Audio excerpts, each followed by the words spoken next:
उत्तर प्रदेश के बांदा से सांसद आर.के. सिंह पटेल ने कासगंज मामले में कहा कि शासन और प्रशासन का खौफ अपराधियों में है, इसलिए बड़ी बड़ी घटनाएं नहीं हो रही हैं।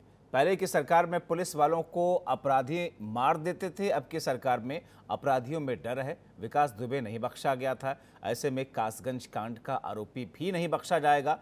खास बातचीत में उन्होंने क्या कुछ कहा, लेकिन सवाल ये है कि विकास दुबे ने पुलिस वालों को किस स्तर पर शहीद किया, कासगंज में क्या हुआ, नेताजी क्या कह रहे हैं, आप भी सुन लीजिए।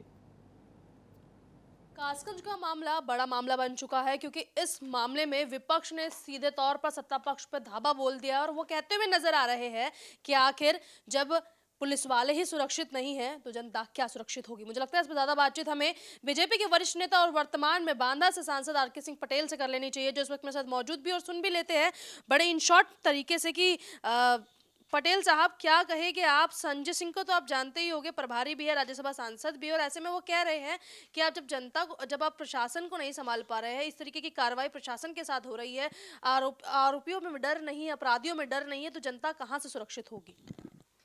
देखिए, वो जो भी कहे हों मुझे पता नहीं है, लेकिन मैं स्पष्ट कर देना चाहता हूँ, उत्तर प्रदेश में अपराधी भयाक्रांत हैं और कहीं भी अभी ये घटना जो कासगंज की है, ये तो मैं मानता हूँ ये घटना घटित हुई है। मैं इस पे जो भी जवान शहीद हुआ है उसके प्रति मेरी संवेदनाएं हैं और उसके परिवार तक मेरी संवेदनाएं पहुँचे।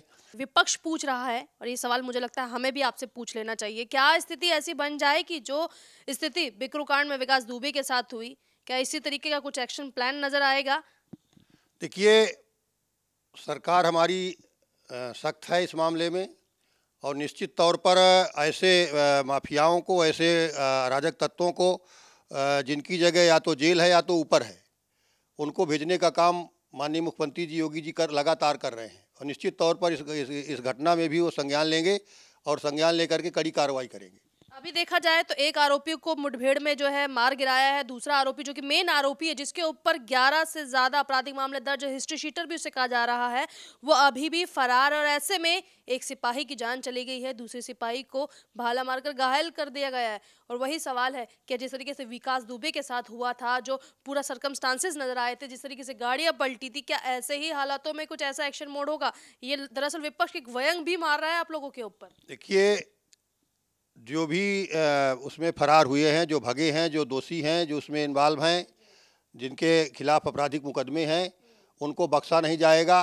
एक एक करके जहां भी वो घुसेंगे उनको पकड़ करके उनको यथास्थान पहुंचाया जाएगा। आपको क्या लगता है, 2 पुलिस वाले गए, मोटरसाइकिल पर पहुंचे थे, ऐसे में आप ही की पार्टी के दर्जा प्राप्त राज्य मंत्री है ठाकुर रघुराज सिंह जी, जो कि बीजेपी से ही आते हैं, वो भी पूछ रहे हैं कि आखिर पूरी की पूरी जो पुलिस फोर्स है ऐसे मामले पे क्यों नहीं गई, गाड़ियां क्यों नहीं गई? जब आप एक ऐसे हिस्ट्री शीटर को पकड़ने जा रहे हैं, क्या आप लोगों ने विकास दुबे कांड से भी सबक नहीं लिया है?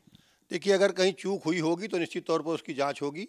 2 कांस्टेबल गए, अगर कहीं पर किसी को जानकारी उनको हुई होगी, वो पहुंच गए और उन्होंने नहीं ऊपर खबर किया या ऊपर खबर किया, वहाँ से नहीं फोर्स गया, तो निश्चित तौर पर इसकी जांच होगी, उसके खिलाफ कार्रवाई होगी। चलिए, अब सवाल ये भी है कि अपराधियों के मन में डर होगा, क्योंकि आप तो कहते हैं अगर जो अपराधी अगर नहीं मानेगा तो या तो सीधा ऊपर जाएगा या प्रदेश के बाहर जाएगा। स्थिति क्या लग रही है? अपराधियों में डर नहीं है, हाथरस का मामला होता है, केस हाईलाइट हो जाता है, बिकरू कांड होता है, केस हाईलाइट हो जाता है, कासगंज का मामला भी कुछ इसी तरीके से नजर आ रहा है। विपक्ष को एक बड़ा मुद्दा मिलेगा, या लगता है कि कहीं ना कहीं खुद से चूक हुई है, तो ऐसे में स्थिति को संभालना थोड़ा सा मुश्किल हो सकता है? देखिए, मुद्दे इस तरह की कुछ घटनाएं हैं जो हो जाती हैं, लेकिन इनको अगर मुद्दा बना करके विपक्ष मैं समझता हूँ काम करेगा, तो विपक्ष अपने पलट करके देखे कि पूर्ववर्ती सरकारों में उत्तर प्रदेश कहाँ था और कौन कौन से बड़े बड़े माफिया अपराधी उत्तर प्रदेश को अपनी गिरफ्त में लिए थे, वही चलाते थे, सरकारें चलाते थे बैठ करके, वही पूरे चुनाव संचालन कराते थे। लेकिन आज वो सारा कुछ खत्म हो गया है। माननीय मुख्यमंत्री योगी आदित्यनाथ जी की सरकार में, भारतीय जनता पार्टी की सरकार में सारा कुछ खत्म हो गया है और ऐसी कुछ घटनाएं कहीं पर जहां घटित हो रही हैं, निश्चित तौर पर माननीय मुख्यमंत्री जी उसका संज्ञान ले रहे हैं और कठोर से कठोर कार्रवाई कराने का काम कर रहे हैं।